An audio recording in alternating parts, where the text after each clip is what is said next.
l'appli Sénégal 7 sur Apple Store et Play Store. Sénégal 7, le roi de l'information en temps réel. www.senegal7.com, le roi de l'information en temps réel. Mesdames et messieurs, bonsoir, bienvenue dans votre émission Sik and Sok. C'est un plaisir de vous retrouver tous les dimanches soirs jàkkaarloog yéen rien que pour parler de la mode sénégalaise et africaine. Xam ngeen ko nag chaque instant daam ñoo xam ne ñoom la ñuy àndal ci biir plateau bi waxtaanee milieu de la mode sénégalaise et africaine. Vous comprenez, aujourd'hui nag c'est le plaisir d'accueillir fii ñaari jeune fille la nag mais bon en premier instant je vais parler avec l'autre kooku nag sama esclave la xam ngeen ko xam nga joolaay rek ñoom moom mooy loolu du ñooy nit quoi. Vous avez compris.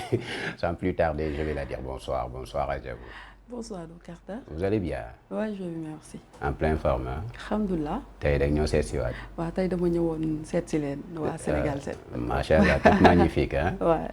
D'accord, mais après am na loo xam ne war nañ ci teg pour suñu abdou bi suñu réalisateur bi. Incha allah non y a aucun souci. waaye ñu bàyyi la rek nga ne tey avec les téléspectateurs. Alors bismillahi rahmani rahim. maa ngi nuyu ñëpp les téléspectateurs de Sénégal7.com. di nuyu sénégalais yëpp ak mbokk internet yëpp yu ñuy seetaan. C'est un plaisir quand même. Ouais, c'est partagé. Merci d'avoir accepté l'invitation. Ajavo, c'est quoi ton prénom en fait? Voilà, mon nom c'est Mariama Ajavo Sambou. Mariama Ajavo Sambou. Ouais. Et le Ajavo, c'est typiquement un peu ce deux. Bah, tu sais, j'ai des origines gabonaises. Gabonaises. Donc Ajavo bi, ça vient du Gabon. Du Gabon. Donc pour ñi ko xamul lañ ñu naan Ajavo bi pour man non, ça vient du Gabon. D'accord. Et sénégalo-gabonaise. Oui, sénégalo-gabonaise on peut dire. D'accord. Oui, et un peu de Guinée-Bissau. Oui, voilà, c'est du jaxase mélangé. Ouais. Je suis africaine tout court. Tout court. Ah, super. Ouais. Ok, d'accord. Ajavo Sambou. Ajavo, si on le parle dans ce milieu, on dit qu'elle est styliste. Ouais. D'accord. C'est depuis quand tu es dans ce milieu? Alors, je dirais pas styliste, mais créatrice de mode. Créatrice de mode. Parce qu'il y a une petite différence, mais je tends vers ça. Alors, la marque Ajavo est née, existe depuis 2012 officiellement en 2014. Le Ajavo Judo. Alors depuis 2014 ñu nekk ci milieu bi di ci liggéey et puis di évoluer ci benn sens. D'accord, ci benn sens. Tout à l'heure tu as dit que créatrice et styliste, c'est deux choses diamétralement opposées, mais yaa ngi tendre vers stylisme. Tu peux nous expliquer ces deux-là? Bon, parce que tey une personne qui se dit styliste day fekk nga def benn formation d'abord booy tax yow nga ni styliste nga à la base. Et puis nga mën a tey buñ la tegalee nga mën a def benn modèle, c'est-à-dire design bi, dessin bi, prototype bi, def patronage bi, lépp def ko maanaam de A à Z ba ci montage bi en fait ba ci finition yi que yow en personne nga mën ko def. Alors beaucoup de gens se trompent ku nekk di wax styliste là alors que c'est pas ça. Styliste c'est quelqu'un qui est complet en fait. Qui est complet. Qui fait tout. Alors tey man je dessine mes propres modèles. Mais du ma toog machine par contre. D'accord. te styliste bi dafa war a mën a dessiner coupe toog machine finition tout. war na ko mën a def mais tout ça est-ce que du jël temps aussi si tu dois faire tout ça? Non mais en fait c'est la base en fait. C'est la base. C'est la base dañ koy wax nañ ko waxte de mais c'est la base en fait dafa am yoon. Alors nag métier wu mode dafa yaatu li nekk ci autour. di nga gis kii perlage lay def. tu vois ñi nga xamante ne ñoom patronage rek la ñuy def. ñu gis ñoo xam ne machine rek la ñuy toog ñu gis ñoo xamante ne coupe rek la ñuy def. comprendre nga. mais man tey je peux mën naa dessiner sama modèle. comprendre nga et puis maa ngi jël ay cours particuliers à la maison pour des cours de coupe depuis presque 1 an. donc maa ngi ci tendre ci yoon aussi damay perlage dama doon def perlage. temps yi dama ko xaw a bàyyi mais dama doon def perlage aussi. ok d'accord c'est quoi prototype parce que tu l'as wax. parce que tey mën nga am benn modèle boo xam ne da nga koy dessiner. léegi le fait de matérialiser loolu. jox ko forme parce que mën nga dessiner benn modèle. ñëw def sa patronage coupe nar ko monter ci buste bi en fait. donc loolu yëpp étape la en fait. étape la est-ce que comprendre nga benn étape la boo xam ne da ngay jóge ci lii dem ci lële. loolu calcul la mathématique science c'est quoi.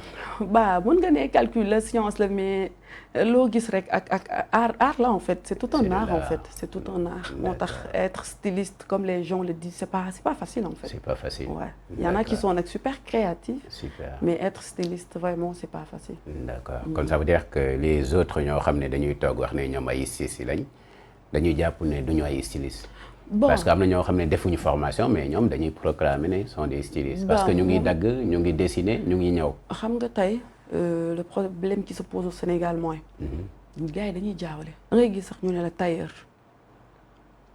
kii tailleur la kii couturière la kii lii la kii en fait dañu employé mooy alors que mooy dafa am fu ku nekk dafa am yow da ngay gis tey.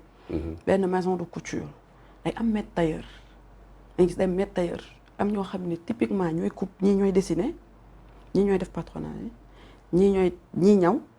couturier nga xam ne ñooy ñaw ñii ñooy def finition donc tailleur dafa am. lii am bu ci nekk rek ku ci nekk dafa am yow li nga xamante ne ci loolu nga spécialisé wu. mais Sénégal da ngay gis kuy ñaw rek kii tailleur la wala kenn jóg commencé nekk ci réseaux sociaux yi rek ne man styliste la alors que. xamoon sax nu ñuy téye crayon pour dessiner. kon kii lu muy def nii day dessiner wala day dagg. voilà kii li muy def nii patronage bi la nekk. patronage. D'accord. C'est quoi le mot tailleur? Parce que tu l'as souligné tout à l'heure. yaakaar naa waxoon naa ko fii autant am na ñoo xam ne nuñ koy expliquer ak ñeneen ñi du benn. Pour toi lan mooy tailleur? En fait tailleur bi war na mën a nekk en mesure de comme li ma la wax. def coupe def patronage ak toog ci machine bi. kooku mooy tailleur. kon kuy dagg genre ndoket mën na nekk tailleur. moom laay war na mën a coupe. def patronage mais nag au Sénégal il faut qu'on sache une chose. ñu bëri duñ def patronage. bon am na ñoo xam ne ay autodidacte lañ c'est-à-dire dañuy jàng comme yow nga ñëw atelier bi nekk ci koñ bi ñu jàngal la à l'aveuglette comprendre nga day nekk benn don boo xam ne dañ la koy transmettre nga ñëw vite fait yaa ngi gis sa patron mi ngi dagg nooy daggee sër nga dagg sër bi après ñëw commencé omb toog machine noonu xam nga kon ñooñu duñu am temps ne dañ fi nekk di teg di def patronage wala di monter tu vois. D'accord. Donc voilà donc dafa am différence. mais au Sénégal yéen au Sénégal ñi ngeen di woowee tailleur ça veut dire ñiy dagg toog ci machine ñaw c'est ça. waaw ñooñu nañ leen jàppee tailleur rek. comme jargon bi ñii di utiliser nañ leen jàppee tailleur rek. yow loo jàppee tailleur. non mais moom laa lay wax war nañ mën a nekk en mesure de coupe. def patronage bi toog ci machine. mais am na ñoo xam ne donc la soxlawul sax ñuy def yenn yi moom dañuy coupe rek ñëw yàlla moo leen ko may mais. mën nañ ne ay tailleur la. mais su dee ñeneen ñi boo leen laaj c'est quoi tailleur dañ lay wax ne ñuy ñaw costume yi quoi en fait c'est ces gens là su dee à l'international ñoom la ñu waxee mën na nekk waa xam nga ce sont des mots yoo xam ne fi mu jógee dafa sori. comme day mel ni nga ne ensemble tailleur lay sol ensemble tailleur foo ko dégg veste soit pantalon bas large wala jupe crayon ce genre de truc nit ñi loolu la ñuy wax des fois ensemble tailleur. nga xam ne loolu c'est des maîtres tailleurs nga xam ne ñoo koy ñëw ay coupes yu bien asymétriques la. yoo xam ne patronage day baax. monter ko ñaw ko ci lu normal. donc ñooñu la ñuy à la base. mais ici il y a pas de kii parce que même fête su amee tabaski korité ou les autres fêtes. boo naree dem ci agent boo xam ne def na formation nekk na ici doo wax ne ci sis ba laay dem da ngay wax ne ci tailleur ba laay dem. moom laa lay wax au Sénégal ñun ñëpp on a l'habitude même ñun ñëpp étant petit damay dem ci tailleur bi benn mot la boo xam ne dafa commun en fait. donc dañ koy nangu quoi en fait. c'est pas méchant. mais dafay baax aussi. sooy dugg ci milieu bi. nga am yoo xam ne ay mots yoo xamante ne da nga ko war a xam quoi. D'accord. Ouais. Est-ce que le milieu du stylisme ça paye ici au Sénégal? bon mën naa ne Sénégal milieu stylisme dafa am ñoo xam ne dañuy fayeeku am ñoo xam en fait ay niveau la en fait. ay niveau la am na ñoo xamante ne ñu ngi ci gis seen bopp macha allah. am ñoo xam ne ça va. alhamdulilah am ñoo xamante ne c'est dur. c'est dur. voilà mais voilà quoi. de ton côté. bon sant yàlla alhamdulilah ñu ngi sant yàlla. yaa ngi lekk xaalis de ton côté. waaw ñu ngi sant yàlla rek. yaa ngi ciy gis sa bopp. waaw ñu ngi ciy gis suñu bopp. yow tu es tenu ça varie entre quoi et quoi su dee est-ce que ñun baadoolo yi mën nañ ko sol. non arrête de dire ça baadoolo en fait xam nga tey man à la base mes tenues sont des tenues man je travaille avec des matières d'origine africaine lu ci ëpp. lu ci ëpp ah je travaille avec des matières j'aime bien les raffias des tissus comme ça. du bogolan. di lépi des tissus yoo xamante ne da nga koy gis fii en Afrique. parce que man je me dis tubaab mënoo ko jaay lu mu xamul. parce que tey par exemple fashion week mën na am à l'extérieur ma dem ne damay yóbbu dentelle damay yóbbu soie pour dem impressionner haute couture fa la fekk baax. mënoo leen impressionner sur ça je suis désolée. nañu jël li ñu moom dem wan leen ni ci lii mën nañ ci def lii. par exemple nga jël du bogolan def ko lu extraordinaire bañu ma sax nga def ko haute couture mais jëlal bogolan bi wane ni que voilà sama appartenance en fait voilà au moins ñu mën a xam identité bi que kii fii la jóge D'accord, Ouais. c'est ça. Mais est-ce que vous êtes prêt quoi en fait dem à l'international participer à ces événements parce que ici aussi boo xoolee yéen ni ngeen di joobee fii la plupart respecté wu leen seen travail quoi carrément. Bah je dirais pas que respecté wuñu suñu travail si parce que loo gis rek am nañu ci mel ni am ñu ci mel ne nous on respecte notre travail parce que tey da nga gis ñoo xam ne dañ ciy dugg pour le fun gis ni que voilà léegi da nga gis ñëpp ne nañ ay styliste lañ mouvance boobu xew La plupart.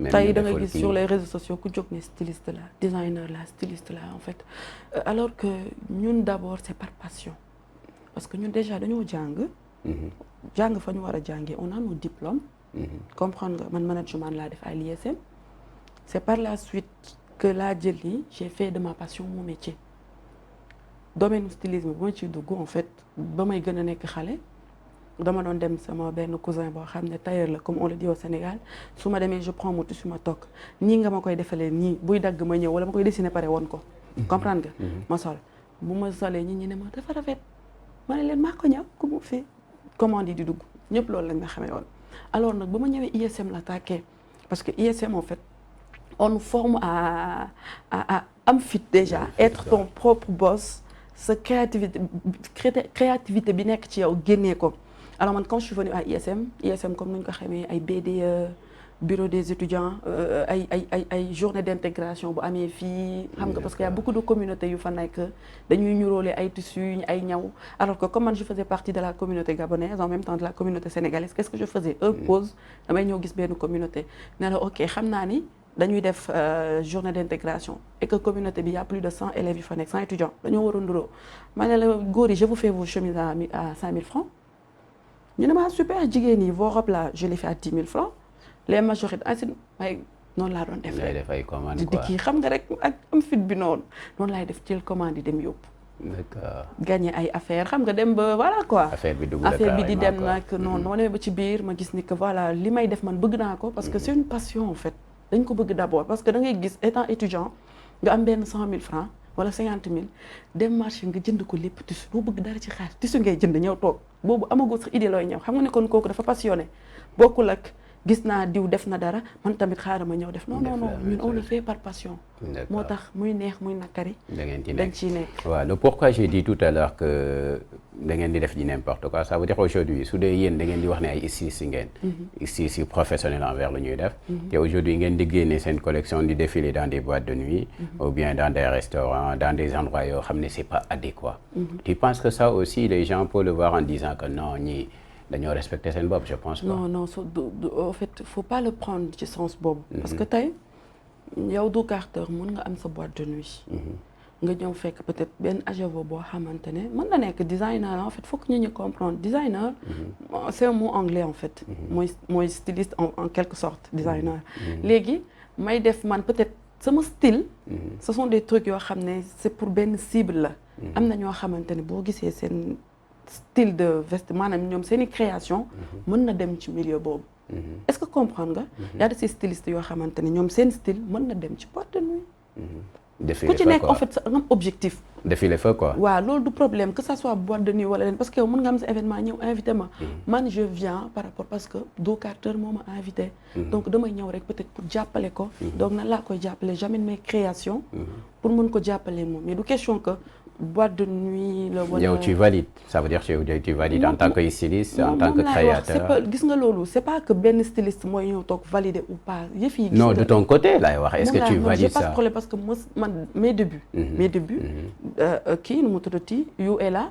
invité woon nañ ñu casino on a fait amoon benn défi. non je comprends mais dama la wax ne le stylisme quoi xam nga ne c'est un art. te même que li ngay wax nii su dee à l'international par exemple les grandes marques yoo xam ne yéen da ngeen vous êtes des kii quoi des amoureux des grandes marques. ñooñu noonu dañuy def ay créations yoo xam ne aujourd'hui mën nga dem ak moom peut-être mariage dem soirée dansante des trucs comme ça mais ñoom duñu défiler dans ces lieux là. mais effectivement. c'est pourquoi je te demande en tant que ici en Afrique en général. mooy da nga maa dégluwul rek ci li ma la wax. non déglu naa li nga wax xam nga tey am na ñoo xamante ne seen i création peut-être mën na dem foofu man tey Agevo ñëpp xam nañ man li may def man c'est plutôt des trucs de grande dame des trucs genre correctif par exemple yii du ma ko dem di ko ne dama koy défiler boîte. comprendre nga sama création est-ce que waaw xam nga du dem boîte comprendre nga. donc tey Do Carter buy def événement am day dem xool ñoo xamante ne comme peut-être Do Carter dafa am boîte day dem xool ñoo xamante ne peut-être ci ñu ngi li muy def ñu ngi ci standard boobu mu invité leen. peut-être kooku ñëw tamit pour jàppale la. d'accord comme ça actuellement mun nañu wax ne Ajavo. accepté na nit ki def collection am dem boîte de nuit. loolu ku ci nekk en fait yow la concerné sa bopp yow la concerné. comprendre tu l'acceptes. non en fait li ma bëgg nga xam ku ci nekk ak yow li ngay def. yow la concerné. yow la concerné waaw man am naa droit ñëw wax ni peut-être. événement bii laay dem man la concerné. Et en tant que dame aussi dans ce milieu parce qu'on dit chaque jour que ce milieu n'est pas facile du tout le milieu du stylisme mu nekk showbiz mais stylisme on dit que c'est pas facile surtout nga nekk xale bu jigéen. mel ni nga war a mel commencer di teg say pas. De temps en temps tu vas investir dans ceci dans cela est-ce que c'est facile aussi d'affronter ce milieu parce que forcément tu vas voir des prédateurs. Est-ce que c'est facile? Alors c'est pas du tout facile hein, je te le dis ici. Parce que fii en fait soit tu as des parents. wala say mbokk yu la jàppale wala ngay dem ak say propres moyens c'est très difficile. parce que Sénégal en fait da ngay gis ni duñu jox nan laa koy expliquer ñun en fait on est des designers mais en même temps dañuy tendre vers prêt-à-porter. quand on dit prêt-à-porter c'est-à-dire nga ñëw fekk nit ki ñaw lépp mu teg. yow nga bëgg nga ñëw mu jaay la. comprendre nga mais sénégalais moo mën day ñëw toog andi tissu ñawal ma lii. waxaale bu dul jeex. comprendre nga. waxaale bu metti te duñu xam ñun lii ñuy def ñun en fait suñu liggéey la. c'est notre métier ci la ñuy dund. comprendre nga. mais ñun dañuy ñëw waxaale gu metti yi. jàpp ni peut-être yow benn tailleur bu nekk ci koñ ba nga alors que yow peut-être yaa ngi am tu emploies plus de 5 personnes yaa ngi leen di fay am nga courant boo war a fay toutes ces choses. il faut que ñu xam ne c'est des entreprises yoo xam ne da nga ko teg. donc il faut que ñoom tamit ñoom ñooy mën di jàppale nit ñi c'est difficile. c'est difficile parce que bu amul fond bi. doo dem tu peux pas attendre xaalis bi jóge ci clients yi pour ngay mën di dem. il faut nga am benn départ.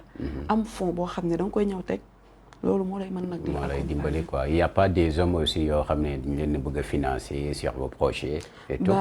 si parce que des fois di nga gis ay ñoo xamante ne dinañ la jàppale ay financement yoo xamante ne mi ngi fii gars yi dinañ la jàppale mais bon. et c'est pas des est-ce que c'est loolu lay wax sànq est-ce que c'est pas des financements aussi rokk mi rokkaani. bon yow sens bi ngay waxee gis nga affaire boobu fépp la exister fépp la nekk dafa metti di nga gis ay nit yu bon di nga gis ay nit yu baax di nga gis ñoo xam ne dañ lay jàppale rek te yàlla tax tu vois donc di nga gis ñoo xamante ne dañuy bëgg tam ci profito ci ay yenn surtout ñun jigéen ñi c'est assez compliqué nga nekk ci milieu boobu di nga gis ay chantage venant de tous les côtés mais yow yaay am sa gëm-gëm xam sa objectif xam li la fi andi loolu boo ko defee rek tu feras pas fausse route en fait. D'accord, tu l'as une fois vécu. bon loolu mën naa ne man bon dund naa ko. dund naa ko comme benn événement boo xam ne dañ ma invité woon. ci sous-région bi. alors on m'avait parce que dafa amoon une personne boo xam ne moo chargé woon ci loolu. alors la personne me dit waa ñun ñooy ànd man ak yow ma ne ko ñooy ànd ñun ñëpp bon man loolu laa ko jàpp comme ñun ñooy ànd. xam nga mu ne ma non non man waxew ma foofu man ak yow ñooy ànd xam nga dugg ma ne ko non mais yow tu es malade ñun lii dañ koy def par passion. Donc on a envie de découvrir le monde que le monde nous découvre à travers nos modèles. Donc lii bu ci naree am non man franchement man ma gedd franchement à un moment donné ñi ma xam nañ période bii may wax dama geddoon ma ne non man j'arrête parce que man li comprendre ma ko. ñi la war a jàppale te yow day fekk ñoo xam ne da nga leen wóolu. ñooy ñëw di la def des fois ay coups yoo xamante ne nga ne non c'est pas l'appel quoi franchement tu es déçu mais après da ngay dem ba ci biir c'est plus fort que toi sa passion mooy tax même boo geddee nga bàyyi étape boobu jàll nga continuer waat ci sa liggéey. mais est-ce que loolu aussi comme li nga wax sa passion mooy tax est-ce que su nekkee ñeneen ñi est-ce que passion boobu du tax aussi ñoom ñu accepter loolu en retour. xam nga man lan laay wax fii lu fi waay def yow la neex gis nga nit da ngay gëm sa bopp xam nga mooy lan. yow yàlla mënu la wax ñaan ma may la. liñ naan ragal yàpp yàlla la. yow ñaan ma may la da ngay jël sa lépp dénk ko yàlla gis nga sama wërsëg nekkul ci duukaate yàlla mën na ko jaarale ci duukaate mais boo ma naree chantage ma teg la fa. est-ce que comprendre nga man loolu laa bëggul nit ñi di wax on n'avait pas le choix. non. ça veut dire que ñoom am nañ le choix. non bien sûr mais lan mooy nga ñëw ñu lay proposer des trucs malsains nga dem en vertu de quoi parce que sa carrière non jaru ko. après yow da ngay est-ce que yow ëllëg di nga mën am courage xool sa bopp ci seetu. non bu la dara jaral loolu gëmal sa bopp gëm ni man day métti mais tôt ou tard objectif yi ma bëgg mu ko tegee ci yoon rek dinaa ci egg. mais la plupart des gens dans le milieu aussi disent que la plupart des stylistes filles malheureusement jaar nañ si quoi. non pas tout le monde xam nga loolu di nga ko dégg ci styliste comme ni nga ko dégg ci mannequin yi. yaa ngi dégg mais da ngay xool nag tu vois des mannequins yu am fulla ak fayda seen bopp. surtout xam ne dañuy ñëw défiler ñibbi. man je te donne un exemple parce que ñooñu laa bokkal génération ñooñu laa dundal. man Gora Diagne c'est une personne boo xam ne parce qu'on se connaissait avant dañoo bokkoon école. avec sa femme je les adore nag. voilà Gora Diagne dafa di koo xamante ne malgré que góor la parce que coulisses yi backstage da nga doon gis jigéen ñi dañuy fëtteeku sànni na le góor ñi mais dafa nekk nit koo xam ne doonul dugg ci détail yooyu. Gora défilé na ba pare yow sax yaay wut ana Gora ñibbi na doo ko fa sax gis. est-ce que comprendre nga. donc fulla boobu yow yaa koy may sa bopp ba ñëpp xamee ko loolu. fulla boobu yow yaa koy may sa bopp ak ñeneen ak ñeneen yeneen styliste yoo xamante ne ñu ngi fi. ñoo exemple je te donne l'exemple de Fatou Jo. je la connais pas personnellement. mais grand boobu bu Tata Thiané bi parce que ñun ñoo nekkoon ci backstage bi di jàppale Tata Thiané mais kooku boo gisee ma jël exemple parce que c'est une femme qui me plaît. caractère bi mu am fulla bi mu am. nga koy xool day défilé ba pare doxul ci dara ñàkk fay da pare dem yoonam loolu en fait nit ku ci nekk yow yaay fullaal sa bopp amul design amul mannequin la amul leneen li ñi di wax ci mannequinat bi ay prostitution déguisée ku bëgg def loolu di nga ko def. di nga ko def mais est-ce que li nga wax noonu parce que ci coulisses yi aussi da ngay gis jigéen yi fii góor ñi fii ñu nekk ci même lieu. gars yi di simmeeku góor ñi simmeeku jàkkaarloo. jigéen ñi simmeeku j'espère que toi aussi ça te plaît ou ça te plaît pas. moom laa non loolu mënul neex kenn mais dafa nekk benn réalité parce que des fois dinañ yàkkamti. mais c'est un lieu de travail quand même. moom laa wax maa ngi ñëw xam nga des fois dinañ yàkkamti ba mais ak lu munti am rek nañ ko def ak pudeur est-ce que comprendre nga. mais est-ce que di nga maa ngi ñëw xam nga tey mën nga jiital lara.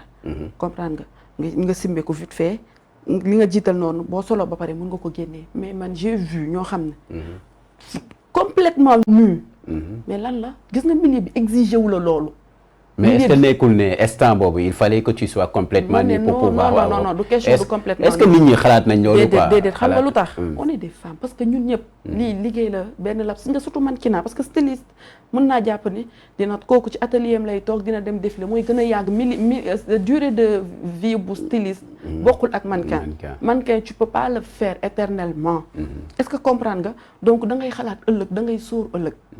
est-ce que comprendre nga da ngay sóor ak nu mu munti demee mais. keroog défilé Tata Thiané bi jigéen yaa ngi fa woon et pourtant coulisse bi ñu nekkoon du woon sax góor ak jigéen mais doo fa gis kenn ku fa nu mais yor nañ ay. mais moom laa lay wax dañuy man bañu ma defar sa sous-vêtement mais des fois tu vois des filles yoo xam ne nu mais pour lan loolu ñoom ñoo ñàkk jom seen ñàkk jomu bopp man loolu laa jàpp. mais jigéen da ngay am looy jom. ça veut dire que yow da ngay wax ne jigéen ñi waruñu nekk nu wala waruñu ñoom ci biir coulisses yi ñu yor soutien-gorge ak slip kese jàkkaarloog góor ñi wala. non xam nga tey boo nee am nga loo jiital ak nii. loolu ma ne la am na ñoo xam ne nu boobu laa d'accordul. t'es pas d'accord mais après nag libre à elle. ku ci nekk nag yow yaa xam. mais toi tu valides pas mais man li may wax non je valide pas parce que jigéen ak mu munti demee lii benn laps de temps la rek dafay jàll donc yow il faut nga am loo incarné.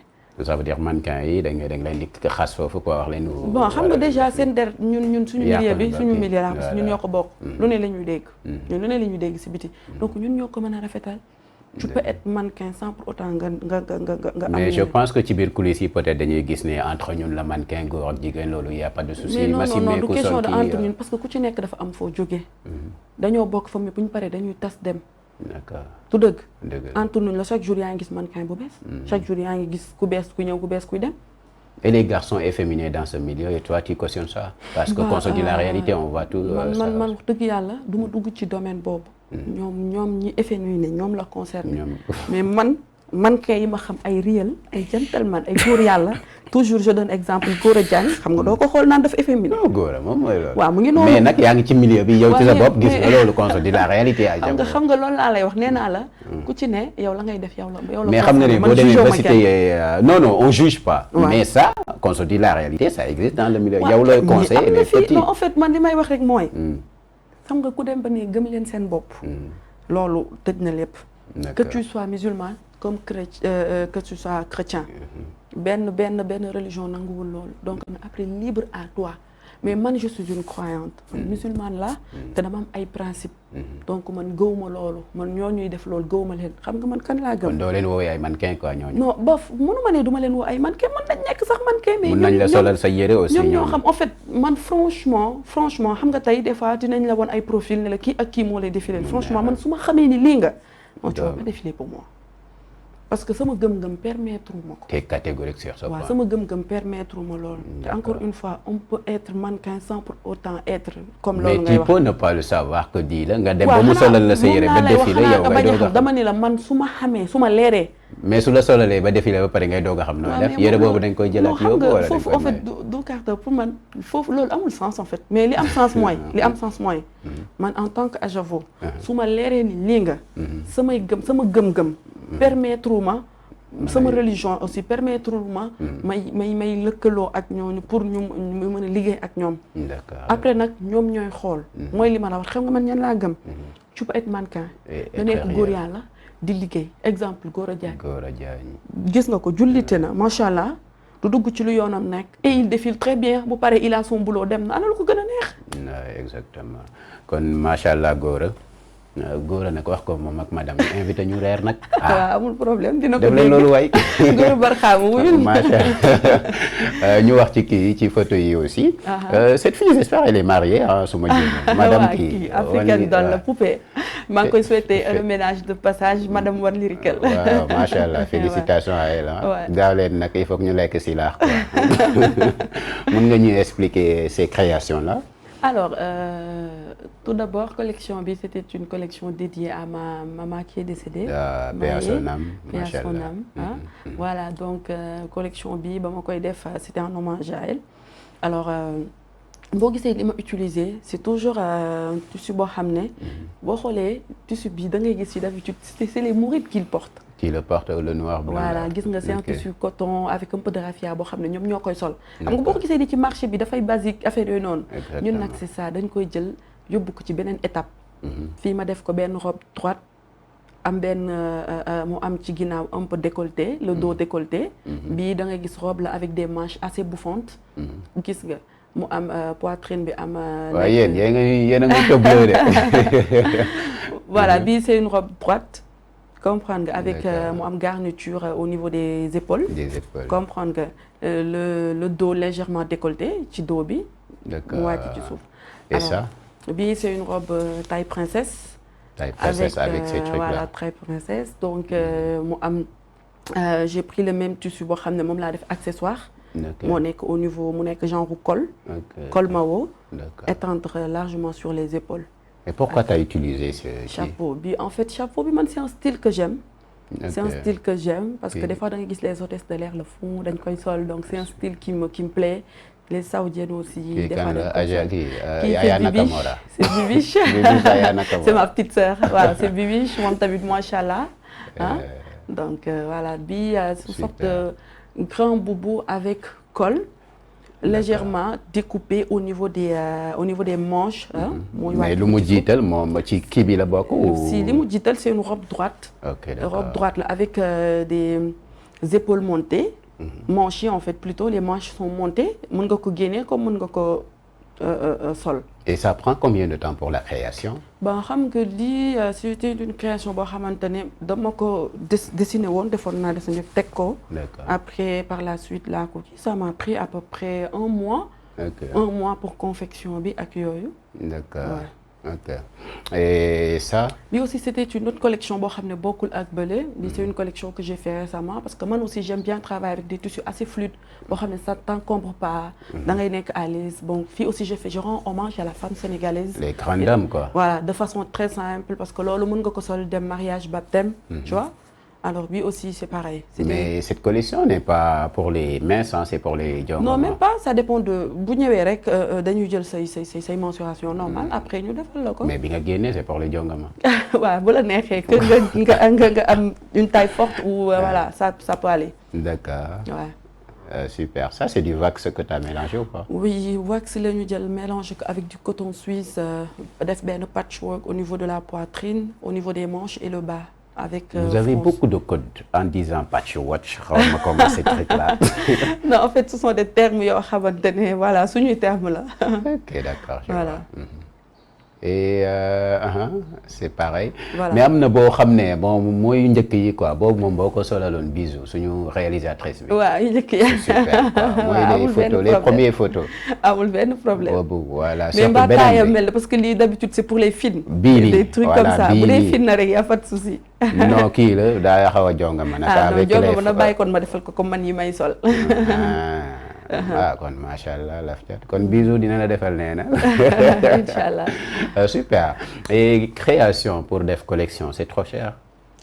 Bah tout dépend tout dépend déjà il faut savoir nag xaw na metti parce que di nga xalaat da ngay toog à chaque fois li nga génne woon doo ko bëgg a génnewaat. donc di nga toog di xalaat dessiner ça lii ak lii lay dem lii ak lii jël ay échantillons collé fii xam nga tout cela loolu boo ko defee ba pare. ça te prend du temps du loo xam ne da ngay ñëw bâcler. soo paree nga jóge ci loolu nga ñëw excusez-moi modèle bu ci nekk da ngay ñëw liggéey ci modèle boobu bii nii laa koy defee mooy comme li ma wax ba defee patronage ba def ba monter lépp ça prend du temps en fait ça prend du waaw temps ça te prend du temps du loo xam ne da ngay ñëw bâcler ko d'accord ça prend du temps ñeneen gars yi di ñëw loo xam ne c'est pas normal ils disent que ce sont des cis aussi ça qu'est-ce que vous en dites en tant que bon créateur on va dire mais créateur boo xam ne ou créatrice boo xam ne tey aujourd'hui yow xam nga ne li ngay def dañ ko bëgg carrément et da nga ciy def sa kii quoi comment on le dit en wolof même da nga ciy def li nga war a def mais les autres non parce que les autres moo tax ñuy wax ne non les cis quoi lu ñuy def c'est pas normal wala nga jox ko benn toni wax ko ne lii laa bëgg fii def nii fii def na ne quoi en fait waaw xam nga rek loo gis rek loo comme luñ naan loo jàngul mënoo doon sëriñam man comme je dis c'est pas parce que jaaroo benn école que forcément waroo gëstu man génnuma comme ay ICCM ay école de ISMOL excusez-moi des trucs mais c'est des parce que ñoom ñoo fi nekk comme école de kii jaaruma ci yooyu mais quand même par contre maa ngi nan laa ko expliquer maa ngi gëstu en fait parce que gëstu dafa baax ci looy nekk dafay baax ngay gëstu pour tamit nga mën ci voilà nga mën ci waaw il faut ngay gëstu ci li ngay nekk nga jàngaat quoi même bu dul da ngay dem jàngi école si t'as les moyens chez toi nañ la jàngal c'est juste ça d'accord et t'as fait des études ba am tes diplômes c'est ça waaw man mais pas ci côté mode bi ouais je comprends waaw ci ça veut côté dire mode tu bi conseilles les autres aussi à faire des études bon jàng dafa baax ci lépp xam nga jàng nag baax na nga am base bi dina la mën jàppale ci lu bari ah jàng moom franchement dafa baax super super bon merci beaucoup quand même à Javo parce que c'était un plaisir c'est vrai que temps bi mu ngi commencé duñu c'est partagé dama lay sonal chaque instant damay bàyyi ba dernière minute ma doog la woo je vais continuer comme ça non yow xam nga ni man comme yaay sama jaam amul problème dama la koy nangul maay sa buur mu ne la maay sa buur non non maay sa joolaa mooy buuru séeréer séeréer mooy buuru joolaa de ay baax na nangu naa la ko on est des cousins y a pas de souci waaw ñu bàyyi la nga wax ñu sa dernier mot et tes projets à venir aussi avant ngay tàggatoo voilà donc Ajavo donc mi ngi ci man déjà je Ajavo du rek design et tout Ajavo mu ngi ci événementiel aussi tu vois maa ngi ci événementiel donc ci xam nga rek gën a yaatal entreprise bi et tout donc attendez-moi sur pas mal de choses yoo xam ne ci domaine événementiel la aussi maa ngi préparé benn collection boo xamante ne mi ngi ñëwee nañ ko na ko ñëpp xaar ñu ngi waajal fashion week yi ci sous région bi comme tout à l'heure yaa ngi dégg gaz surtout mois de décembre voilà inchallah loolu rek la waaw tu fais gis naa ne da ngay habiller lu bëri kii artistes yi aussi surtout waa ñeene les trois filles là Safari. Ouais, Safari. Bon, tu sais, ñun on travaille avec les artistes, on fait designers. Parce que ñoom bu ñu amee lu ñu soxla dañuy ñëw ci ñun. Donc moi j'ai travaillé pas mal d'artistes comme les Safari, Adjouza, maa ngi koy nuyu de passage, les Mabo, j'ai eu à travailler avec elle, Diamant Express, ak Amiral, donc Léon Bassène de Awadi, donc ku ci nekk rek di nga am loo xamante ne liggéey nga ak moom parce que say création neex na leen voilà. Super. Et tu fais des bisous à qui et qui? Voilà, je fais bisous à mes amis, tout le monde, mes copines, ma famille. Hein? Je fais un gros bisou à tout le monde, à tous les fidèles clients de la marque Ajavo. Je vous dis merci et continuez à être fidèles. D'accord. Et le mariage avec Abdou, le réalisateur, tout à l'heure, comme ça. Ah, vous avez un problème. Abdou indil bik ak kii nga woo ñoom bisou yëpp ñu nekk ay témoin. Merci beaucoup, c'était un plaisir. ñu bàyyi ñu xaw la kii rek dugal suñu beneen invité bi. Ajavo moom macha allah quoi chaque jour buñ ko soxlaa rek moom day ñëw wuyu suñu. mais n'empêche suñu esclave la na ko nangu rek te yàlla tax. et à bientôt inchallah. Merci beaucoup. Ouais, ça va se passer comme ça et on se retrouve tout à l'heure pour suñu deuxième invité bi. Suivez-nous sur YouTube, Facebook et Instagram. Téléchargez l'appli Sénégal 7 sur Apple Store et Play Store. Sénégal 7, le roi de l'information en temps réel. www.senegal7.com, le roi de l'information en temps réel. Suivez-nous sur YouTube, Facebook et Instagram. Téléchargez l'appli Sénégal 7 sur Apple Store et Play Store. Sénégal 7, le roi de l'information en temps réel. www.senegal7.com, le roi de l'information en temps réel. Suivez-nous sur YouTube, Facebook et Instagram. Téléchargez l'appli Sénégal 7 sur Apple Store et Play Store. Sénégal 7, le roi de l'information en temps réel. www.senegal7.com, le roi de l'information en temps réel. Suivez-nous sur YouTube, Facebook et Instagram. Téléchargez l'appli Sénégal 7 sur Apple Store et Play Store. Sénégal 7, le roi de l'information en temps réel. www.senegal7.com, le roi de l'information en temps réel. Suivez-nous sur YouTube, Facebook et Instagram. Téléchargez l'appli Sénégal 7 sur Apple Store et Play Store. Sénégal 7, le roi de l'information en temps réel. www.senegal7.com, le roi de l'information en temps réel. Suivez-nous sur YouTube, Facebook et Instagram. Téléchargez l'appli Sénégal 7 sur Apple Store et Play Store. Sénégal 7, le roi de l'information en temps réel. www.senegal7.com, le roi de l'information en temps réel. Suivez-nous sur YouTube, Facebook et Instagram. Téléchargez l'appli Sénégal 7 sur Apple Store et Play Store. Sénégal 7, le roi de l'information en temps réel. www.senegal7.com, le roi de l'information en temps réel.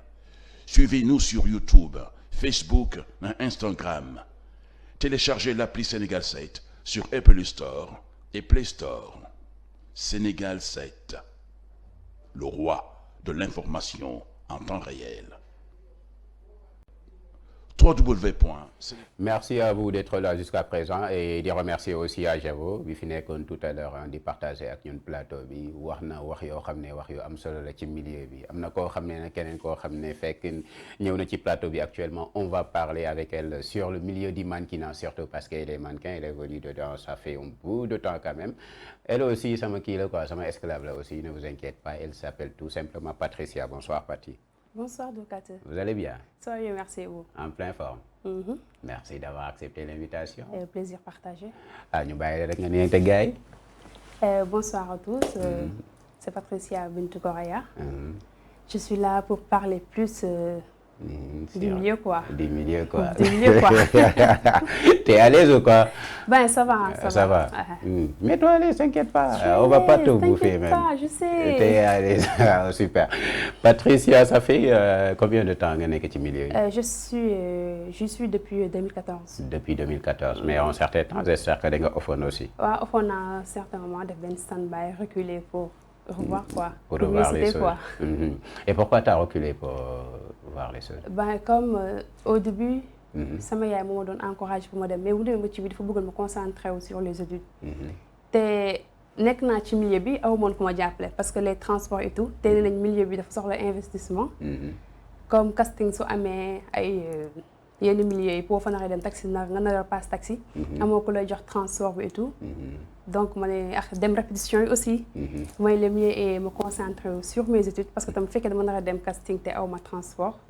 donc ma limité ci études voilà mais après voilà quoi. Les études ont payé? Les études ça va. Tu as eu tes diplômes dans les études? Ouais, parce que j'ai eu récemment ma licence en gestion des entreprises administratives. Ah, super. ça veut dire que t'es pas une tête vide alors. Non. parce que gars yi la plupart dañuy wax ne mannequin yi de sont bêtes nii ngeen di gis dañoo rafet rek waaye dara nekku seen bopp. jànguñu quoi loolu rek tamit c'est leur pensée à eux. mais mannequin yi ça va ah. mannequin yi am na ñu ci jàng. ñu bëri parce que man parfois mën naa gis tam benn mannequin naan kii jàngul peut-être arrêté na jàng mais après bu ñu demee ba ci biir waxtaan dinaa xam ni que. mu ngi continuer ay études am ba léegi comme Anita par exemple. parce que foogoo naa benn moment mais après ci laay gis mu recevoir un diplôme en hôtesse de l'air et tout. genre yooyu noonu super ça veut dire que les études ça compte beaucoup. sur le ouais, ça compte beaucoup. beaucoup sax te mënoo tamit nekk mannequin sans comprendre français anglais et tout. donc il faut nga am benn expérience aussi ci études yi. d'accord tu parles l'anglais? Disons un peu. mais maa ngi def ay cours pour approfondir. mën nga nuyu ñoom Abdou ñoom Bisou ñu nekk fay ñoom Maro ñoom Ajavo ñu nekk résident en anglais wala. Hi, I'm Patricia Bint Khaya, I'm a model. And quoi d'autre? Hi. Non, genre. foofu nga yem il faut parler. Je les ai salués. C'est comme foofu nga yem quoi. Non yem ma foofu mais sauf que xam nga anglais discussion la. Ah, d'accord. Tu parles, je te réponds. Je t'ai dit que de les saluer, de les dire est-ce que yéen a ngi ci jàmm, est-ce que ça va, est-ce que tàngul tout ça quoi. Yàlla baax na amul problème. D'accord, t'as dit tout à l'heure que bi ngay dugg ci milieu bi et tout sa yaay waxoon na lii ça veut dire que tes parents dañoo accepté woon bi ngay doog a ñëw. accepté nañu parce que man bu may commencé ci milieu bi. bëggoon naa ko. parce que je dirais que c'est quelque chose d'inné en moi. sama yaay mu ngi doon bàyyi xel ci sama déjà bi ma nekkee primaire bu ñu nee sooy màggee loolu mu bëgg doon. man dama doon ne mannequin ba sama benn prof ne ma monsieur Bernard je lui salue de passage. ne man yow nit nga. loolu dafa nekk liggéey ba soo màggee nga mën ko nga bëgg ko doon. ma ne ko man ma xuma loolu juste que je jouais. mu ne ok yàlla baax na. après benn émission sur RDV avec DJ Mike paix à son âme. Cadence.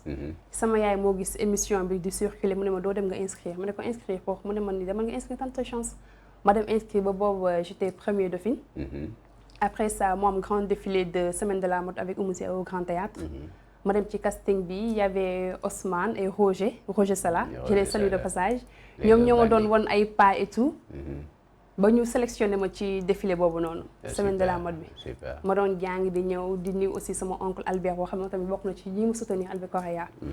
parce que tout le temps tamit daf ma doon ay talons yëpp moom ko doon jëndal. di may soutenir su ma amee défilé wala casting mu yóbbu ma. mais frère aussi ñoo xamante ne casting comme su guddee wala défilé bu guddee. ñoom ñoo may jël si. parce que man daan woon dem man kese. comme j'étais jeune te dama teel a dugg ci milieu bi à tout le temps su ma amee défilé damay dem. su ma paree rek am na ko taxaw di may xaar. su ma paree maa ndox moom ñibbi du ma traîner. Et le milieu du mannequinat ça paye? Non. Ça paye ici pas. Au Sénégal ça ne paye pas. Et pourquoi vous êtes dedans alors si ça paye pas? On est là parce que dafa nekk loo xam ne dañ ko bëgg te yaakaar nañu un jour viendra. ñu am ci loo xamante ne ñu ngi koy xaar daal. Il y a des tentatives dans ce milieu? Waaw comme dans tout milieu Wow, mais on parle du milieu du mannequinat en fait. Il y a des tentatives? Oui, il y en a. T'en as vécu? J'en ai vécu, oui. Et ça s'est passé comment? Est-ce qu'on peut savoir? Benn bi c'était à Thiès. À Thiès. À Thiès moo tax duma sax voyager pour dem ay kii yooyu noonu à moins que ma ànd ak ménageur bu taxaw et tout. parce que daf ñu woowoon on s'est connu pour benn série. le gars. ma dem. ci kii bi pour casting bi dew moon mais dama amoon benn défilé Morolan. D'accord. ma demoon Morolan ma ne comme maa ngi Morolan te ak Thiès c'est pas trop loin. tout le temps je suis accompagnée ma ne sama benn xarit foofu doo ma gunge parce que am na ku ma nar a def casting et tout ma dem mu gunge ma Thiès ma dem toog mais le gars fekk naa ko wax benn jigéen mais xaw ma woon ku jigéen kooku lan la mu ngi ma expliqué ne ma kooku mannequin la et tout. que tam nañu organiser défilé man je m'en fous de ça. ñu waxtaan ba pare. après loolu mu contacté waat ma ne ma pour naa ñëw défilé ko. ma ne ko su ma naxee ñëw défilé il faudra que nga gérer sama transport. mu ne ma amul benn problème mu boole ma kenn dem pour que na ma kooku indi. léegi comme man tamit mënu ma dem milieu boo xam ne xaw ma fa kenn. jotoon naa fa xam quelque comme François tamit je le salue de passage ma koy wax sama papa la. ma woo ko ne ko dama am défilé Thiès. mais su ma ñëwee foofu aw ma fu may dal. te xam naa ni ki ma woo pour ma ñëw défilé foofu xam naa ni xelam mu ngi ma dal ci moom. mais man j'aurais préféré dal ci yow parce que man yow laa xam. mu ne ma ok amul benn problème boo ñëwee def ma si xam nga je me suis déjà préparée. ma egg ñu défilé ba pare desul lu dul fay ma ne ko fay ma mu ne ma dañoo nar a dem kër ga on passe la nuit c'est-à-dire passer la nuit dans si même chambre bi. après bu ñu xëyee on va parler du projet et puis je te donne ton argent après nga ñibbi. ma ne ko non merci am na fu ma nar dem fanaan am naa fi mbokk. parce que d'ailleurs ñu ngi may xaar. mu ne ma ok donc demal comme suba après tu passes à la maison ma jox la sa transport. ma ne ko amul problème jox ma transport ah 500 laa yoroon jour boobu étant jeune rek. ma arrêté sama clando woote coordonné ma egg ñali jël ma egg ñëw ma jox ma reer defar ma tout macha allah logé ma xëy matin di sa lu dul dem fële fekk sama xarit bi François ne ma maa ngi lay booleex diw comme ça boo xëy booy dem mu gunge la comme xamoo fi ma ne ko ok ma woo ko ne ko maa ngi ñëw mu ne neew ma fi. Ça veut dire que lui. parce que je vais pas passer la nuit avec lui quoi voilà. Ok, est-ce que tu l'avais signalé en fait? Oui, dañ ko garder pour yow. Bon, je l'ai gardé pour moi, je l'ai jamais signalé. Mais pourquoi vous faites ça? Non, moi je signale ça pas devant la télé ou tout. Non. Mais su ma nekkee agence. Comme parfois waa Meta Agency maa ngi leen di saluer de passage. Place du souvenir la ñuy wax ba tey. parce que man j'aime partager. su ma toogee ñoom di waxtaan ak xale yi comme dañuy doogee dugg ci milieu bi. dama leen di expliquer sama situation fu ma jaar. ne leen moytu leen lii bu leen dem fii sans lii. est-ce que mun ngeen ko wax mun nga wax ne da ngeen wax nga leen ne moytul kii ak kii ak kii. non le gars sax man xamatuma parce que mënatuma la wax kan ak kan mais. bu fekkee ne koo xam ne xam naa ko dama leen ne moytul diw ak diw même suñu demee casting sax ba toog. ñuy waxtaan dana moytu leen diw parce que diw bi de lii ak lii. waaw man moom je donne tout le temps des conseils. D'accord. Voilà. Ça veut dire bi nga paree ci kooku aussi. bi nga paree ci kooku waaw yàgg na après beneen bi je dirais pas chantage. je dirais pas chantage mais dama koy jàppe comme sous forme de deal. de deal. waaw du chantage c'est pas aussi proposition canapé comme on le dit mais sous forme de deal laa koy wax. parce que dafa passer sur internet comme dama defoon benn stand-by ma ñëwaat. Il y a un soi-disant, je ne sais pas si manager laa koy jàppee chef d'agence voilà dafa am benn page bi muy use sur Instagram da koy utiliser léegi elle a fait appel au mannequin disant que ce profil daf ma intéressé et tout est-ce que mën nga coordonner wu ak telle personne mu jox la numéro telle personne boobu noonu nga jël numéro bi nga contacter ko kooku expliquer le comment cela va se passer et tout. Après tu viens, il te fait parce que c'est un gars, il te fait des photos et tout. Voilà. Ça va quoi waaw après man je sais pas ndax moom moo ciy gagné ak moom lan la ciy gagné lan moo ci. Mais il te fait les photos. Il te fait des photos waaw. Ça veut dire pourquoi vous acceptez ça en fait sans pour autant teg lu leer sur la table. xam nga buñ la woowee ne le contrat ba envoyer le contrat par mail. Envoyer le contrat par mail xam nga déjà da ngay ne c'est un bon début. ni waxtaan ak nit ki nga def ay recherche ci moom gis ni nit kooku doon nit ku mag la et la personne est connue. La personne est connue. Mais ñu xam nag ñooy gën a def lu ban fii Sénégal ci milieu bi. Non quand je dis la personne mooy ku mu jël quoi comme genre man ma contacté la Dukaata. may la c'est Patricia nga xam ne Patricia mannequin bu mag la et ñëpp xam nañ ko. man la Patricia man maay waxal yow. te dama bëggoon nga def ma booy lax benn chef d'agence comme ça vous allez discuter sur tel parce que moom mooy sama représentant au Sénégal. xam nga ne waaw léegi yow su ne mooy sama représentant au Sénégal te kooku tamit yàgg nga ko tamit gis yàgg nga ko dégg. xam nga dem vers lui. par confiance je sais pas. defoo vérification et tout. yow parce que wax nañ la ne telle personne tu vois que cette personne mooy loolu nga dem dans l'aveuglette. Ouais. Mais malheureusement. Et depuis lors que tu as travaillé avec cette personne sur ces photos, est-ce que tu as pu prendre tes photos? Est-ce que ça a continué ou ba léegi rien du tout? Bah non. Rien du tout. Non, rien. Ça veut dire que moom daa téye say image? Non, téye samay image mais dafa comment dirais-je?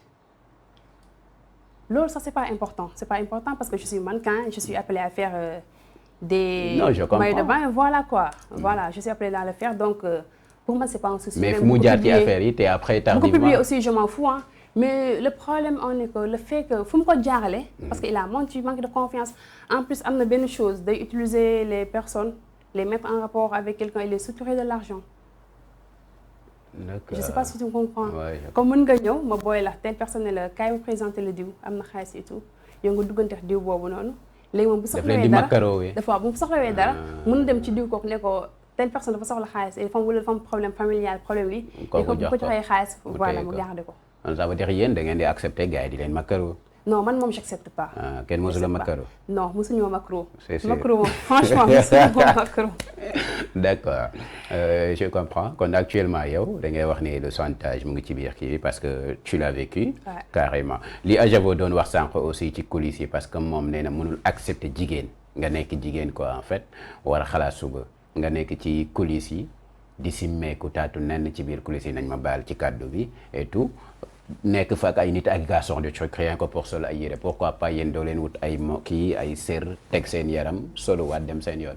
ben moi personnellement su ma may dem défilé. cuissard laay def. am cuissard invisible yi am na bëri na ma def sama soutien donc bu fekk parce que am na défilé yoo xam ne bu fekkee ne vite fait la rek ñu tag. xam nga doo am temps pour jël sër naan yaa ngi teg sa kaw. du coup soo ñëwee tag rek comme sol nga sa cuissard sol nga sa soutien. da ngay enlever tenue bi nga sol rek jéem a tegaat beneen tenue. mais pour côté nude boobu muy wax. non man gisaguma ko ci milieu bi. gisagoo ko par mais contre am na ñoo xamante ne dañuy def ay string et tout. ñoom on s'en fout daal on s'en fout dañuy demee. te souvent am na ñoo xam ne ci biir coulisse damay dégg ñaan moom numéro yëpp benn la. numéro yi benn la. waaw numéro yëpp benn la. ça veut dire. je sais pas numéro yi benn comme genre li ma yor moom nga yor kii te moom la yor donc c'est pas la peine vous de se calculez cacher, pas quoi. les garçons qui se trouvent à côté de vous quoi ça va au feeling quoi en fait. ben man je sais pas parce que man moom tout le temps comme je te dis rek maa ngi sama cuissard ak sama soutien donc mais yow li ngay simmeeku noonu yow sa soutien gorge seulement ci biir garçon yi kii ça te fait non rien. ça ne me fait rien ça te fait rien. rien et les autres parce que que tu aussi vois damay dem plage te damay sol bikini damay sol 2 pièces donc d'accord voilà. et les autres que tu vois autour yoo xam ne comme li nga wax sànq da New York yi duñu sol cuissard et tout pour yow ça va pas pour yow bon, gisoo ci problème quoi man sama yoon newu ci Gisoo ñoom ci. la ñoom ñoo choisir def string nekk ci coulisses yi xam nga loolu c'est leur choix ku nekk ak sa choix mais gisoo ci problème. non man gisuma ci benn problème d'accord qu'est-ce que tu vas dire aux autres yu nekk aux alentours ñeneen ñi comme ñoom Adjabo wala ñuy seetaan ñoo xam ne xamuñu luy nekk ci coulisses yi pour ñoom peut-être ñu mun a xam ne ak loolu de dara nekku si. li mu leen mën a wax mooy coulisses yi comme c'est le travail parce que am na comme fu mel comme ngay def devoir rek da ngay concentré wu ci li ngay def donc tout ce qui tourne autour de toi yow tu t'en fous parce que là tu es dans ton milieu d'accord du coup yow styliste bi bu la sololee nga dem défilé parce que da nga nar a jàllal beneen passage comme dafa nekk di xaar na ana sër bi ma tegoon fii ana sama serviette ana sama pyjama genre yooyu noonu du coup da ngay ñëw tu es obligé ñëw simbeeku solowaat pour préparer sa beneen passage donc je vois pas danger bu muy wax danger bu muy kii en plus nee na mannequin ci biir waxam nee na mannequin xaw ma day jeex mais man je pense que mannequin mannequinat mën nga ko def toute ta vie parce que récemment ñoo ngi gis ñoom Gucci def benn mère nekk di défilé comme cinéma aussi rek mais ça aussi c'est pas tout le temps que tu le vois waaw c'est pas tout le temps que tu le vois mais xam nga am na loo xam bu nekkee ci yow rek da ngay naan su ma sañoon dama koy def comme Naomi Campbell ñu jël exemple ci actuellement ñaata âge la am dépassé na les 50. mais Naomi Campbell boo xoolee avec ñu mu doon défilé yëpp presque moom kese la jusqu'à présent boo xoolee par exemple 50 parce que moom daf ko gëm moom kese la. parce que moom daf ko gëm te est-ce que toi tu peux dire que d'ici 50 ans ou 60 ans tu vas pouvoir défiler je pense pas. Je peux le dire. non je pense pas parce que tout dépend de ma personne tout dépend de mes régimes tout dépend de ce que je fais. Ouais. Ça veut dire que yow tu vas pas être d'accord avec Adjabo sur ce point. Non, je suis pas d'accord avec elle sur ce point. Comme ça veut dire les autres qui disent que mannequinat éphémère, t'es pas d'accord? Déjà man je dirais déjà j'ose dire que mannequinat amul âge. Tu peux le faire waaw ak taille boo mënta am aussi. Fii en Afrique. Afrique moom franchement. waral wax ji rek parce que. man je parle international quoi. mais mais fii Afrique nga nekkagul dama go l'international même à l'international ñu fa nekk am na ñoo xam ne âge boobu mënatuñu défiler bon exception ay tout petite personne ngay gis ñu koy def. te bëriwul waaw petite personne. alors. ouais donc parlons d'Afrique bon sauf que Afrique bu fekkee Afrique moom fii nii moom. parce que dañu naan boo amee jëkkër ñu ci bëri dañu naan mannequin. boo waxee ba mu jëkkër jàppal sa carrière jeex na. yow boo amee jëkkër sa carrière du jeex. non je ne pense pas de. yow di nga am jëkkër sa jëkkër di la bàyyi yow ngay dem ci coulisse di simmeeku foofu yeneen garçon yi di la xool. tout dépend de mon mari de mon futur mari. non dama la wax de yow ci sa bopp tu vas accepter moom sa jëkkër dina accepter loolu. tu penses ça dépend ci esprit am rek ah. déjà tu es venu tu m'as trouvé dans ce milieu xam nga lu ci nekk. balaay bëggante bi di sincère wala balaay bëggante bi di ci sori sax dinaa la xamal ni. que j'adore ce que je fais et j'aimerais bien avancer dessus. Donc c'est à toi de me soutenir. mais yow ci la bopp par exemple aujourd'hui nga am jëkkër. war a am ay doom par exemple xam nga ne loolu yëpp kii la quoi sas la. Naomi Campbell bi ngay wax bi mu nekkee Naomi Campbell ba léegi mu ngi doog a am doom. waaw parce que loolu à l'âge de xaw ma lan. kon sax yow da ngay def choix boo xam ne da ngay toog ba 50 ans 60 ans ngay doog a am doom ou je sais pas. non man déjà j'ai un fils. non loolu kenn waxatu ko. yow kay ci effectif bi lay wax quoi en fait. bu fekkee ne yow actuellement côté mari la ñuy wax ah côté mari côté. mari et femme. parce que tu dis que tu vas continuer boo amee jëkkër. waaw soo amee jëkkër moom je vais continuer loolu laa wax. waaw continuer. waaw expliquer ma ci loolu alors parce que boo naree am doom moom tu vas pas continuer. su ma naree am doom parce que je serai en état donc. doo continuer. waaw peut-être dañ soxla dinaa def ay shooting comme modèle bu fekkee ne besoin nañ te boobu il faudra que aussi sama jëkkër d'accord parce que doom boobu may yor du doon sama doom man kese ak doom la kon wax ji te kooku noonu te c'est en fait parce que man tey jii du ma dem xool du côté boo xamante ne. je sais pas yàlla moo ñu tiim après ak c'est fait loolu moom la mais du ma dem koo xamante ne. peut-être amul esprit waaw xamul dara ci milieu bi et tout. d'accord ma jékki-jékki dugg ci moom. nee nañ tamit amul tam buy ñëw aussi on ne sait jamais mais man actuellement képp ku may xam daf may xamee ci milieu bi képp ku may xam day xam ne que man maa ngi ci milieu bi. yaa ngi ci milieu bi voilà kon Abdou tey Abdou su la naroon xam j'espère sax mes futurs enfants sax j'espère sax les intégrer. amul problème da lay jox Abdou su la naroon xam tey aujourd'hui le réalisateur ngeen war a kii qu'est-ce que tu vas le dire. ngeen war a déjà Abdou moom xam na ni que man mannequin la. waaw xam na ko kon Abdou xam nga. continue. Abdou xam na ni que man je fais des shootings et tout. donc après moom la quoi. peut-être balaa ñuy mariage dañu toog def. tour du table naan. waaw lii ak lii ak lii bés mu la takkee mais Abdou mu ngi doog a xam tey ne d'accord boo duggee ci coulisses yi da ngay simmeeku est-ce que. mais Abdou na xam ne aussi que man su ma duggee ci coulisses bi du ma def taatu neen. mais cuissard ngay yor. cuissard lay nekk jabaram Abdou cuissard lay sol je fais pas taatu neen. cuissard lay sol d'accord sur autre chose tu fais des shoots en nude. je fais pas nude mais par contre des maillots de bain loolu. t'as jamais fait nude dans ta vie depuis que t'es modèle. depuis que j'ai jamais fait nude j'ai fait des semi-nudes mais pas nude. c'est quoi semi-nude? Semi-nude peut signifier soutien stylé pour soutien mais. non ça c'est pas semi-nude. Qu'est-ce que tu appelles semi-nude? non c'est toi que ce que tu dis comme ça c'est pas semi-nude. je t'ai expliqué tu m'as dit que ça c'est pas semi-nude. parce que foofu sol nga yére. ah sol naa yére. ah sol nga soutien. c'est donc, qu'est-ce que tu as pour toi c'est quoi ce parce que une fois que tu dis nude ça veut dire que tu portes rien. waaw ce que j'appelle nude. quand nude, je porte rien c'est nude. Ouais. mais quand tu dis semi-nude ça veut dire que am na lu ñu coupé ci yow. d'accord donc c'est-à-dire ma tête. ah on t'a coupé la tête. D'accord, ça veut dire que tu as fait des nudes alors? J'ai fait des semi-nudes. Non. Non, je considère ça comme des semi-nudes. D'accord.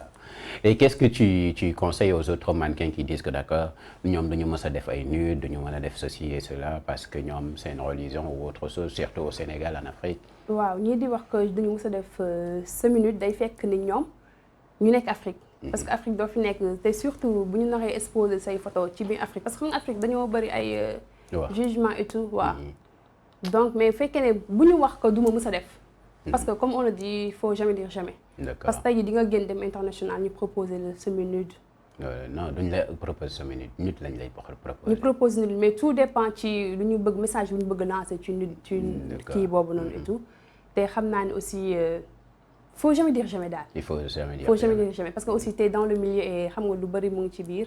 te xam nga lu lay xaar aussi. d'accord mais boo waxee ne yéen a ngi ci milieu bi te Sénégal wala Afrique ni yéen xam ngeen li nekk ci milieu bi et vous avez yéen a choisir milieu bi alors. waaw ñoo choisir. pourquoi ngeen dem ba ci biir di wax ne parce que. non on n'a pas dit parce que sauf que Sénégal fu mu ay réalité xam nga Sénégal tey jii su ma doxoon tey jii sol def. le mannequinat c'est pas réalité sénégalaise. pourquoi vous pourquoi daa am ay réalité Sénégal daa am réalité ngeen bàyyi réalité Sénégal ñëw dugg ci mannequinat. xam nga Sénégal benn styliste di ñëw ne la ni chute nude laa bëgg. xam nga benn style du ko def parce que style boobu même bu fekkee tam daf ko nar a def. exposition du doon au Sénégal. à moins que mu doon artistique. d'accord mu jël la de sorte artistique. mu exposé ko mais ci présentation. t'as une fois fait des shoots artistiques. shoot artistique waaw je l'ai fait. on t'a payé combien? non pas artistique bi ma ko doon def c'est collaboration avec Momo Cissé. Non, Momo Cissé, Cissé, je vois ces tenues-là. Non, je dis artistique, ça veut dire que des photos, comme tu l'as dit tout à l'heure, ça peut être nude et artistique. Non, ça peut être en nude, mais peinture. Je pas encore fait. Mais tu es prête à le faire un jour? Yàlla baax na. Non, c'est une question, c'est pas yàlla bu mu baaxee du tey nag on se dit la réalité. Comme je te le dis, faut jamais dire jamais. Ok, donc d'accord. yàlla baax na. Parlons de tes shootings là. Tes shootings là, ça veut dire que yére bi daa transparent. Ça, tu vas le porter génn ci mbedd mi. Non, ça je vais pas le mettre pour génn ci mbedd Sénégal bi non duma ko def. waaye yéen ñëpp daal da ngeen a voyagé ça te fait pourtant waaye yéen ñëpp da ngeen a voyagé te pourtant yéen a ngi Sénégal balaa may dee ngeen ne non je vais pas le faire mais ici ça fait il faut. rien de sortir parce que cuissard là sont leur soutien. donc D'accord. gisuma ci benn kii. gisoo ci benn souci. Ok, d'accord. Ça, c'était quel défilé? Ça c'était avec Saraya Pullman. Pullman Hotel. D'accord. Et la collection de Saraya ou pas? Saraya encore, ouais. Ça, c'est pareil. Ouais, c'est C'était pareil. où? C'était là-bas? Pullman, ouais, ce sont des shootings. D'accord. Avec sa béret et tout. Ça? Bi c'était Phare des Mamelles avec Saraya. Ouais. Ça, c'est une robe de soirée, de quoi? Bah, je sais pas trop. Tu dois mais savoir, que... parce que c'est toi qui portes. Je le porte, mais c'est pas moi qui l'a fait. En tout cas, c'était trop beau. Hein. C'était trop beau. Ok, d'accord. Ok, ça? Ça C'est un décolleté. Ouais, de Saraya. Moom daa def nii sa nit la quoi. Ouais. Ok, d'accord, en jaune. Ça, pareil. Pareil, Phare des Mamelles. Mais est-ce que ça va pas te causer des soucis aussi, tes formes sur ce milieu? Ay ouais, demain pas ta Fanny. Ça, c'est Momo. Ouais, ça c'est Momo. Ce sont les trucs de Momo. D'accord. yaa ngi Égypte nii. Ouais, 10 ans en Égypte, de richesse bi et tout. Ok. C'est super la photo, hein. Merci beaucoup. Momo, say accessoires aussi baax na de Momo. Machallah, machallah. Tey Momo. boo shootati day may woo ma ñëw assister ak xale yi. J'adore la photo, hein. C'est très magnifique la photo. Mais comme je l'ai dit tout à l'heure loolu du la causer problème parce que boo xoolee milieu bi aussi am na loo xam ne peut-être ñeneen gars yi mun nañ la jël quoi ci ay défilé ay shooting et tout mais am na ñoo xam ne su nekkee ñoom surtout tu dis qu'à l'international depuis lors yaa ngi gis sa bopp fële quoi mais ñoom daa am ay tailles yu ñu soxla de te yow da nga am ay formes. Tout dépend. Xam nga am na comment dire xaw ma dum la ko expliquer comme mannequin grande taille. xam nga am na. te man mën naa ne taille standard laa yor. te dañoo jàpp que mannequin dafa nar a sew peut-être loolu man je dirais que man personnellement damay ne que loolu c'est avant parce que avant suñu nee mannequinat et tout. Europe. moo taxoon ñuy wax xam nga Sénégal loolu comme de suñu réalité déjà sax je ne sais même pas si c'est reconnu ou pas. D'accord. te ñoom tout le temps seen forme yi tu vois que amuñu taat et tout seen forme yi mooy loolu. te actuellement tubaab bi ci boppam ñoo ngi rechercher ay hanches ay ween di def ay. mais ñooñu bokkul ak mannequin yi. il faut ngeen def la mais tamit da nga différence xam ne mannequin aussi day présenter habit. dégg nga waaw tey habit boobu noonu mannequin bi daf koy sol présenter ko yow nga gis ko. mu neex la. nga ne styliste je veux cet habit. gis nga tubaab yooyu di def loolu ngay wax noonu. ay opération et tout là ñooñu noonu di wut loolu genre ñeneen ñi yëpp ay influenceuses la dugg na fi génn fële. mais su dee sur le milieu du mannequinat de la mode en tant que tel c'est strict. Tu dois être mince, tu vois. Mais il y a des mannequins grande taille? La plupart de ces mannequins grande taille sont des modèles en fait. Ça veut dire que modèle en photo dugg na fi génn fële. ñooy gis ñuy def du défilé grandiose bariwul ci ñoom. Alors. En tout cas man daal je suis pas pata. Je deviens pata mais je vais essayer de. Espérons waaye leer na ma ne du tey yow mi pare sonal rek mais bon yàlla baax na suuf ma sonal. mais boo xoolee si kaw moom dangay ne carrément kii man kay lay tout mais su ma jugee mu yoon Abdou dina prendre soin de toi pour nga mën a perdre kii. pour perdre poids de ah. yàlla baax na. Abdou bàyyi nañ la loolu après nga gérer ko dégg nga wala nga wax maxu muy ñëw maxu itam waaye maxu suñ ko kiiyee pour mu def sport moom aussi day gaaw a démissionner. Merci quand même Paty, c'était un plaisir de t'accueillir ici. Plaisir partagé. Ndeysaan. Paty. Elle m'a fait marrer cette fille. Il faut m'en mettre vers 2014-2015 hein. Ndeysaan. Non la ça fait très longtemps. Ouais, très longtemps. Tu avais disparu dans la nature mais Dieu merci tu es en vie. Dieu merci. Bon, on te laisse nga wax ñu say derniers mots et tes projets à venir aussi. Mes projets à venir c'est dans la coiffure. des salons de coiffure partout, à peu près partout dans le monde, disons. Macha Allah. Voilà, ak des choses comme restauration et tout, comme sama famille moom dañoo xaw a touché restauration, donc pourquoi génne ko quoi génne ko voilà côté restauration et salon de coiffure et tout. C'est très important. Ah, d'accord, super. Et ñan ngay def des coucou? Je fais du coucou à ma famille, mes amis, ma maman plus particulièrement, mon papa. ak sama tonton Albert kooku nga xamante ne daf ma jàppale depuis mes débuts. maa ngi koy coucou baax. ak sama genre sama cag-cag bi mënu ma ko bañ a def coucou quoi. aba cag-cag. parce que tout le temps su may déplacé wu. su fekkee urgence rek moom laa yow mu yóbbu ma. su dul loolu moom xam naa tey. day ñëw en retard laay def parce que talib bi laisse tomber. macha allah kon Aba ñu ngi lay def un coucou un big up di def un gros bisou à la maman aussi parce que lépp moom la xale yi man kay ñu choisir bien seen agence parce que am na ñoo xam te ne dañuy jug rek créer agence te duñu dara comme benn duukaata mun na bañ a xam dara ci milieu bi. gis ni xale yi intéressé ne elles sont intéressées ci milieu bi. ñu créer seen agence juste pour lekk xaalis. parce que léegi boo demee casting da ngay gis ñoo xamante ne.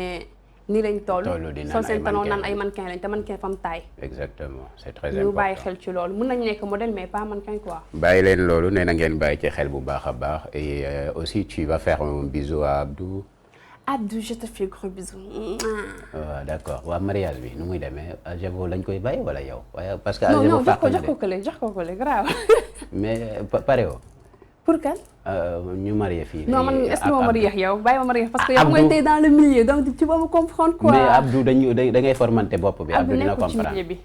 Abdou duma comprendre. Abdou dina bàyyi ko kii sama styliste bi xam ne mu koy créer muy sol mais man bàyyi ma jël ma féetoo la. ndax yow tu vas me comprendre. ñu ngi may corrompre nii de Abdou te loolu dama ko nangu. Merci beaucoup, c'était un plaisir quand même de t'accueillir ici. Si vous pouvez me passer ces dernières images là que j'avais donné à Bisou, je vais souhaiter un joyeux anniversaire à l'autre là, ma sonne Mounas. C'est ça. Beaucoup qui rek nga wax. Merci, c'était un plaisir quand même di souhaiter un joyeux anniversaire à Mounas. Elle est trop belle. Machallah. Elle est magnifique. Happy birthday. Bon, on te souhaite un joyeux anniversaire. Beaucoup de grâce et de bénédiction sur toi, ma grande. nga dund ba sa may di bawaan comme on a l'habitude de le dire dundal waaye sa dund am na njariñ temps yi nag dama dégg wolof macha allah. dundal on te souhaite que du meilleur grâce et bénédiction succès dans tes projets li ngay séntu ci lu baax que le tout-puissant te l'accorde. Allez profite de ton jour ton jour moom da nga ciy war a profiter bu baax a baax parce que kenn gënu la. Gros bisous à toi. Merci à vous tous c'était un plaisir de vous présenter cette émission aussi. On vous donne rendez-vous à très bientôt comme d'habitude. Gros bisous à vous tous. Et bon début de semaine. Set.com, le roi de l'information en temps réel. Suivez-nous sur YouTube, Facebook et Instagram. Téléchargez l'appli Sénégal 7 sur Apple Store et Play Store. Sénégal 7.